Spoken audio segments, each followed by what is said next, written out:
चलिए जानते हैं आज शाम की 50 फटाफट बड़ी खबरों को सिर्फ 10 मिनट में। पर अभी तक आपने इस वीडियो को लाइक नहीं किया है तो लाइक कर दीजिए और आप किस देश, राज्य और जिले की जानकारी चाहते हैं कमेंट बॉक्स में जरूर बताएं। इससे पहले जान लेते हैं खबरों से जुड़ी कुछ सुर्खियां। एक्शन में सीएम योगी बकरीद पर सड़कों पर नहीं होगी नमाज, अधिकारियों को दिए सख्त निर्देश। हिजबुल्लाह ने उड़ा दी इजराइल की नींद, ताबड़तोड़ दाग दिए 250 से ज्यादा रॉकेट। अकबर नगर का एक हिस्सा बन गया मैदान, अब दूसरे इलाके में गरज रहे बुलडोजर। अब इतिहास के दर्दनाक पन्ने को पलटने का समय, यूक्रेन के साथ सीज फायर को पुतिन हुए तैयार। अयोध्या के राम मंदिर को बम से उड़ाने की धमकी, जैश ए मोहम्मद का ऑडियो वायरल होने के बाद अलर्ट जारी। विधानसभा उपचुनाव के लिए तृणमूल कांग्रेस की तैयारी, 4 सीटों पर टीएमसी ने उतारे प्रत्याशी। सीएम भजनलाल का बड़ा फैसला, तृतीय श्रेणी शिक्षक भर्ती में महिलाओं को मिलेगा 50% आरक्षण। चंद्रयान फर्स्ट मिशन के निदेशक रहे श्रीनिवास हेगड़े का निधन। नीतीश कैबिनेट का बड़ा फैसला, सरकार इन लोगों को देगी बेरोजगारी भत्ता, एचआरए भी बढ़ाया गया। 14 राज्यों में अगले 5 दिन लू का अलर्ट, आसमान से बरसती आग से पहाड़ी राज्य भी बेहाल। साल में 2 बार होगी बोर्ड परीक्षा, शिक्षा मंत्रालय ने कही बड़ी बात। तो बढ़ते हैं दोस्तों अपनी पहली खबर की ओर। एक्शन में सीएम योगी बकरीद पर सड़कों पर नहीं होगी नमाज, अधिकारियों को दिए सख्त निर्देश। बता दें उत्तर प्रदेश के मुख्यमंत्री योगी आदित्यनाथ ने गुरुवार को आगामी पर्व त्योहारों को देखते हुए सुदृढ़ कानून व्यवस्था व श्रद्धालुओं की सुविधाओं के संबंध में अधिकारियों के साथ बैठक की। सीएम ने पर्वों व त्योहारों को लेकर की जा रही तैयारियों की समीक्षा की। इस दौरान सीएम योगी अधिकारियों को जरूरी दिशा निर्देश दिए हैं। सीएम योगी ने कहा कि 16 जून को गंगा दशहरा, 17 जून को बकरीद, 18 जून को ज्येष्ठ माह का बड़ा मंगल पर्व और 21 जून को अंतर्राष्ट्रीय योग दिवस का आयोजन है। जुलाई महीने में मुहर्रम और कांवड़ यात्रा जैसे पवित्र कार्यक्रम होने हैं। स्वाभाविक रूप से यह समय कानून व्यवस्था की दृष्टि से अत्यंत संवेदनशील है। शासन प्रशासन को 24 घंटे एक्टिव मोड में रहने की जरूरत है। बढ़ते हैं दोस्तों अपनी अगली महत्वपूर्ण खबर की ओर। हिजबुल्लाह ने उड़ा दी इजराइल की नींद, ताबड़तोड़ दाग दिए 250 से ज्यादा रॉकेट। बता दें इजराइल हमास युद्ध के बीच अब हिजबुल्लाह ने इजराइल की नींद उड़ा दी। उसने गुरुवार को इजराइल के कई सैन्य ठिकानों पर ताबड़तोड़ हमले किए। इससे अब मिडिल ईस्ट में बड़े युद्ध की आशंका बताई जा रही है। हिजबुल्लाह ने कहा कि उसने कई इजरायली सैनिक ठिकानों पर ड्रोन और रॉकेट हमला किया है।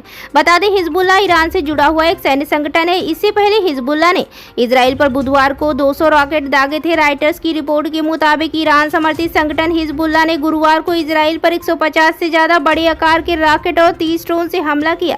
दावा है कि उसके रॉकेट और ड्रोन से इजरायली सेना के 9 ठिकानों को निशाना बनाया है, जिससे इजराइल को भारी नुकसान हुआ है। तो बढ़ते हैं दोस्तों अपनी अगली खबर की ओर। अकबर नगर का एक हिस्सा बन गया मैदान, अब दूसरे इलाके में गरज रहे बुलडोजर। बता दें कुकरेल रिवर फ्रंट के दायरे में आ रहे अकबर नगर द्वितीय में अवैध निर्माण ढहाने के बाद बृहस्पतिवार शाम अकबर नगर प्रथम में अभियान शुरू हो गया। यहाँ पहले दिन 54 मकान दुकान पर बुलडोजर चला।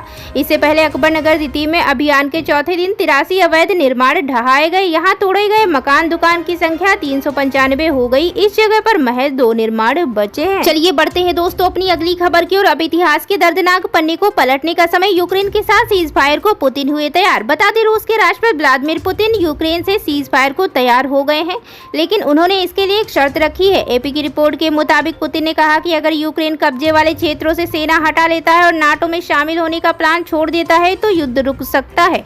पुतिन ने कहा उन्होंने ऐसी शर्त इसलिए रखी ताकि इस जंग का अंतिम समाधान निकल जाए।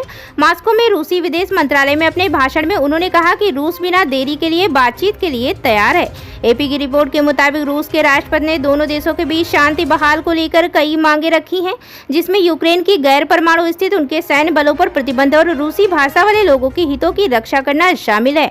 पुतिन ने कहा ये सभी मौलिक अंतर्राष्ट्रीय समझौतों का हिस्सा बनना चाहिए और रूस के खिलाफ सभी पश्चिमी देशों का प्रतिबंध हटा दिया जाना चाहिए, तभी सीज फायर हो सकता है। बढ़ते हैं दोस्तों अपनी महत्वपूर्ण खबर की ओर। अयोध्या के राम मंदिर को बम से उड़ाने की धमकी, जैश ए मोहम्मद का ऑडियो वायरल होने के बाद अलर्ट जारी। बता दें अयोध्या के नवनिर्मित राम मंदिर को उड़ाने की एक बार फिर धमकी मिली है। इस बार धमकी आतंकी संगठन जैश ए मोहम्मद ने दी है। इसका एक ऑडियो वायरल होने के बाद यूपी की योगी सरकार ने अलर्ट जारी कर दिया है। रामनगरी में तैनात सुरक्षा बलों को सतर्क कर दिया गया है। अलर्ट के बाद अयोध्या में रामकोट के सभी बैरियरों पर सघन चेकिंग अभियान के साथ जांच शुरू की गई है। रामलला के दर्शन मार्ग पर भी श्रद्धालुओं की निगरानी बढ़ा दी गई है। बताया जाता है कि धमकी वाले ऑडियो में आमिर नायक जैसे मोहम्मद आतंकी को कहते सुना जा रहा है कि हमारी मस्जिद को हटाकर मंदिर बनाया गया, अब इसे बम से उड़ा दिया जाएगा। बढ़ते हैं दोस्तों अपनी अगली खबर की ओर। विधानसभा चुनाव के लिए तृणमूल कांग्रेस की तैयारी, 4 सीटों पर टीएमसी ने उतारे प्रत्याशी। बता दें देश में लोकसभा चुनाव के बाद अब कई राज्यों में विधानसभा चुनाव होने हैं। चुनाव आयोग ने विधानसभा उपचुनाव की तारीख का भी ऐलान कर दिया है। 10 जुलाई को 7 राज्यों के 13 विधानसभा उपचुनाव के मतदान होंगे। इस विधानसभा उपचुनाव में पश्चिम बंगाल की 4 विधानसभा सीटें शामिल हैं। इसमें रायगंज, रानाघाट, दक्षिण, मनिकतला और बागदाह विधानसभा सीट शामिल है, जिन पर उपचुनाव कराए जाएंगे। बता दें ममता बनर्जी की पार्टी ने रायगंज विधानसभा सीट से उपचुनाव के लिए कृष्णा कल्याणी को प्रत्याशी बनाया है।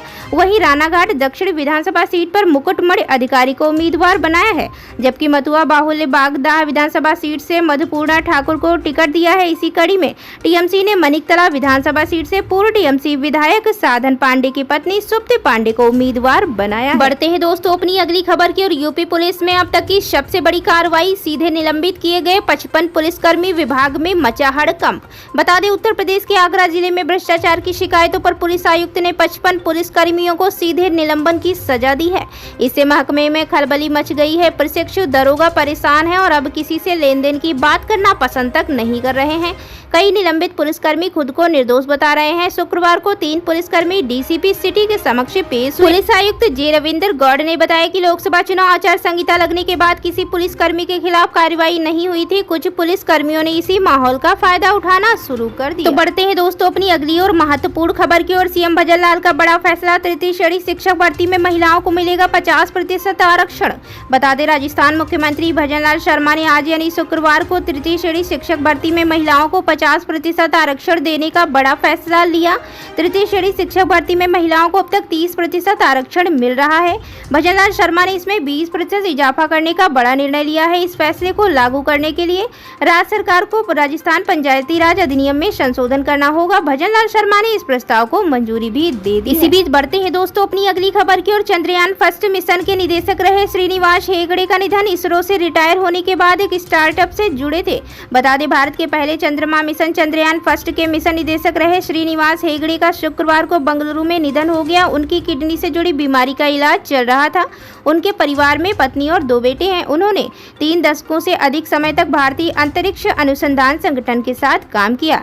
इस दौरान वह अंतरिक्ष एजेंसी द्वारा किए गए कई ऐतिहासिक मिशनों से जुड़े रहे और उनमें उल्लेखनीय 2008 में लॉन्च किया गया चंद्रयान फर्स्ट था। यह भारत का पहला चंद्र मिशन था जिसने चंद्रमा पर पानी के अणुओं की अभूतपूर्व खोज की। तो बढ़ते हैं दोस्तों अपनी अगली खबर की ओर। नीतीश कैबिनेट का बड़ा फैसला, सरकारी लोगों को देगी बेरोजगारी भत्ता, HRA भी बढ़ाया गया। बता दें राज्य सरकार ने सरकारी कर्मचारियों के मकान किराया भत्ता में वृद्धि कर दी है।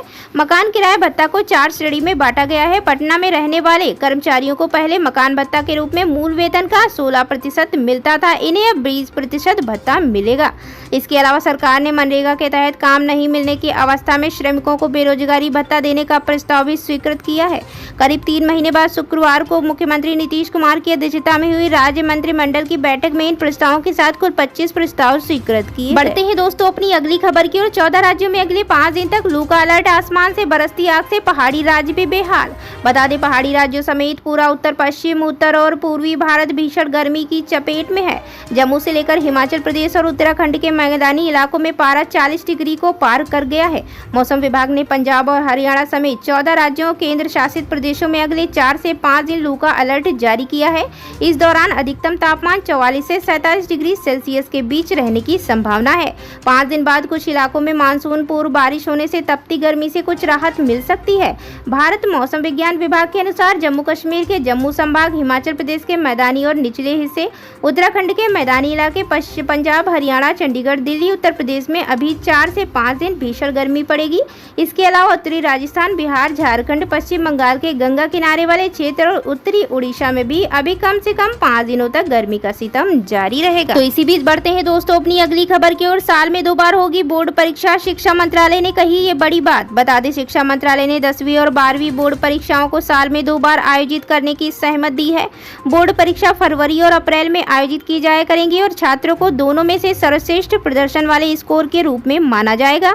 इसके अलावा हायर एजुकेशन संस्थानों में साल में 2 बार दाखिले को लेकर भी फैसला लिया गया है।